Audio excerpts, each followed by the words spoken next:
Hot off the press, Lisa Weagle, the 2024 chef de mission for the Youth Olympics. Lisa, wonderful to see you. When did you find out, and what does this mean to you? Hi, Devin. It's been a tough secret to keep. I found out in November or December and have had to kind of keep the secret. But it's just such a thrill and such an honor to be the chef de mission for these Youth Olympic Games and to be part of Team Canada heading to Game 1.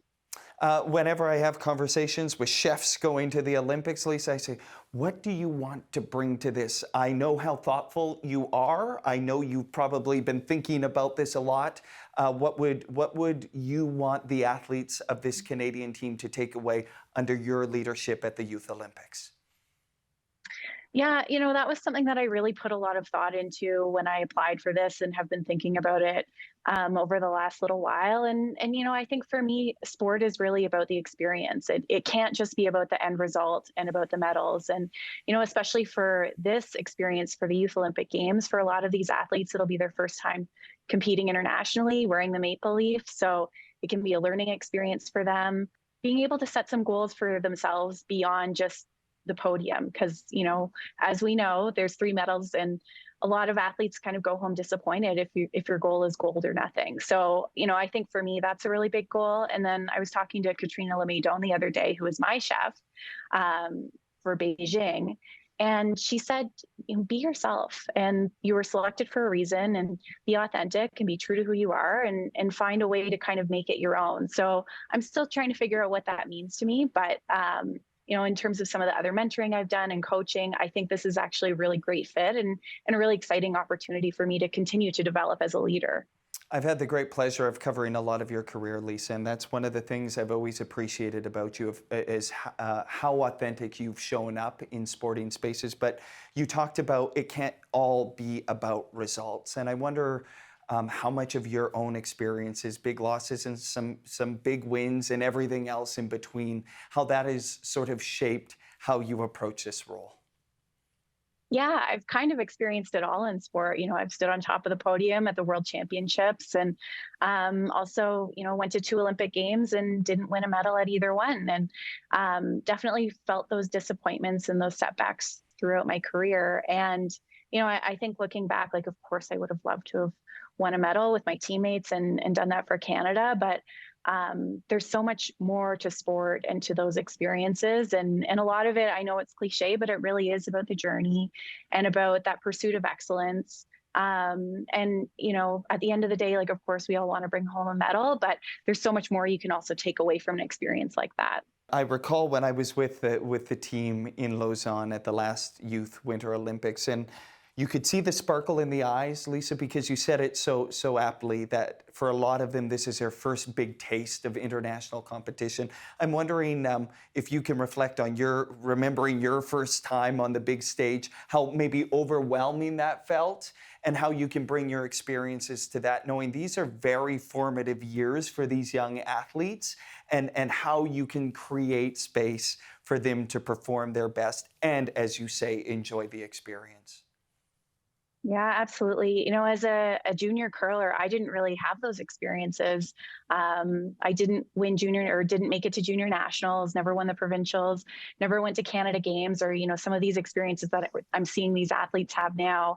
My first experience wearing the maple leaf was actually 10 years ago in Latvia after we won the Scotties and going to the World Championships, and just having that kind of overwhelmed feeling of everything's new and everything's different. You just want to perform for yourself and for your country and for your teammates.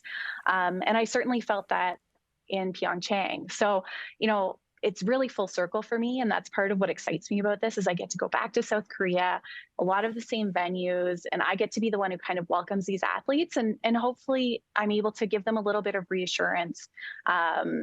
It's going to be a special experience. It's going to be different. They're going to be able to experience it in their own way. And I'm excited to experience it with them and get to go back and have a completely different experience. Yeah, I got goosebumps when you said that, because there's a little bit of a reclaiming of the space on this journey for you. And isn't it incredible how life and sort of the redemptive power of sport and how it allows us these moments. I'm trying to think, Lisa. I don't know how many curlers maybe ever have been the chef de mission. Maybe just a note on that, on the honor it is to be representing this great sport that I know you and I both love and so many hundreds of thousands of Canadians love.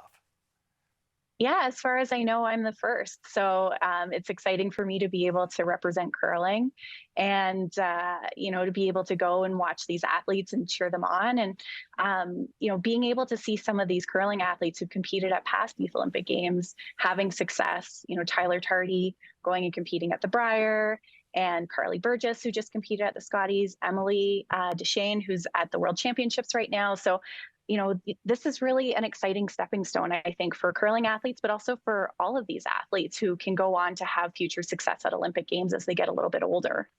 I'm so thrilled personally, and as a friend, I'm just so happy for you. My last question, you and I have had so many conversations over the years about mental health, about how important that is to sport. We continue to have these conversations in the sport landscape in this country about creating healthy, holistic spaces and creating healthy, holistic athletes. Some thoughts on that, Lisa, as we wind down. Yeah, it's just so important. And I think it's really great that we're having these conversations and it's more out in the open, because I know I've had some challenges myself as an athlete, and really, those big experiences where maybe you don't attain a goal, or you're going through kind of some challenges through training, or other mental health issues. So I think it's really important that we're talking about it and that there's supports in place, so that it is a really safe space for athletes to be able to access the help that they need. Can't think of a better leader for the 2024 Youth Olympics. Lisa Weagle, the great curler and now chef de mission. Thank you. Thanks, Devin.